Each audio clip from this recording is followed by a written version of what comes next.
Brexit shock claim Labour MEP says illusion to think UK will get control of waters. At the moment British fishermen must abide by the EU Common Fisheries Policy, CFP, which Prime Minister Theresa May vowed to scrap after Brexit. But the Yorkshire and the Humber MEP said thinking Britain will get control over its waters is an illusion.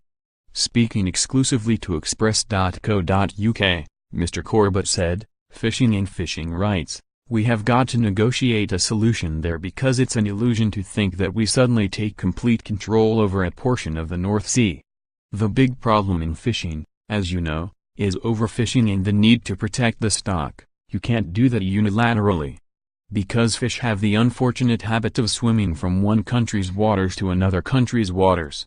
The CFP, which allows EU vessels access to UK fishing grounds and imposes strict quotas, is despised by many British trawlermen who blame it for decimating what was once a national industry." The Labour politician said the United Kingdom had to accept that it will have to engage in specific negotiations to ensure fisheries policy is returned to the UK Parliament in 2019, despite Brexit returning full sovereignty from Brussels to London. He continued, "Like it or not you have to negotiate. Previously, we negotiated that within the European Union. We secured huge reforms to the Common Fisheries Policy. Reforms which were very welcome and very necessary. If we leave, we are going to have to negotiate against all the other countries who will already have a joint position before we start negotiating.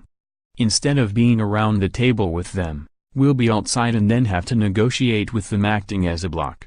After Brexit, the UK will be entitled under international law to lay claim to an exclusive economic zone, EEZ, up to 200 miles from its coast, within which the British government will police how fishing operates." In October 2017, 60 coastal communities across 9 EU nations called on Brussels to make UK fish exports to the bloc conditional on EU vessels' access to British waters. British companies currently export 80% of the catches they land in UK waters, mostly to other EU states, whilst most of the fish bought by UK consumers is imported from European firms.